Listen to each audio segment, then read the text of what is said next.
So, you got a shitty old 6973 leaker fucking Ford diesel.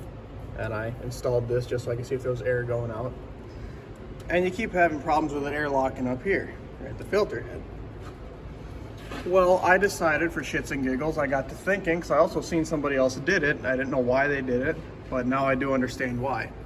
This line that runs from your cup right down here runs up to the filter housing right here.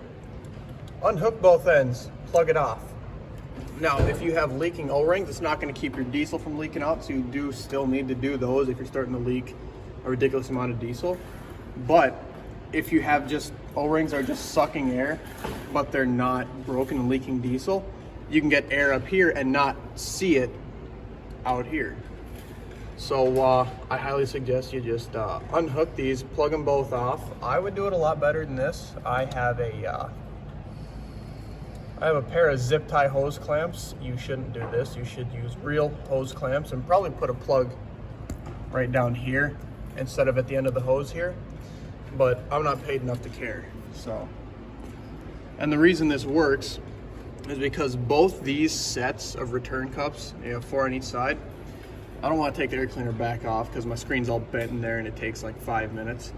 But they both come together to this line towards the back of the engine, because this right here comes around down to that fat hard line right here.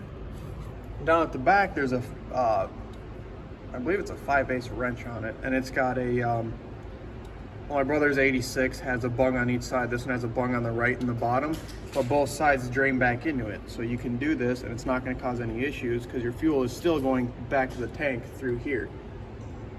The only difference is if you have air getting in through one of these, it's not going to come up here.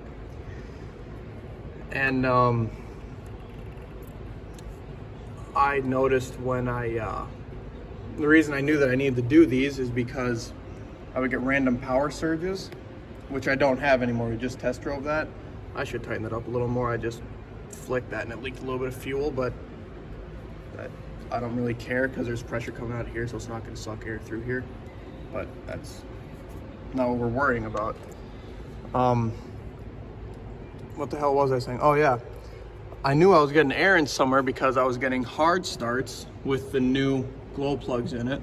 So I knew it wasn't my glow plug system. My relay's good. I have the water fuel separator bypassed. I have the tank selector switch bypassed. There is no fuel heater. It's just straight tank to lift pump to filter head on mine. So I've bypassed anything, or mostly anything that can get air up in your filter head. And considering I bought this truck and it was sitting in a cow pasture for, I don't know, 10 years, it's the best thing I ever did was bypass that little line up there. So if you're having fucking troubles, just give that a whirl. Worst case scenario, if it doesn't work and you don't like it, you can just hook it back up. But I just figured it's worth a try and I thought I'd share it.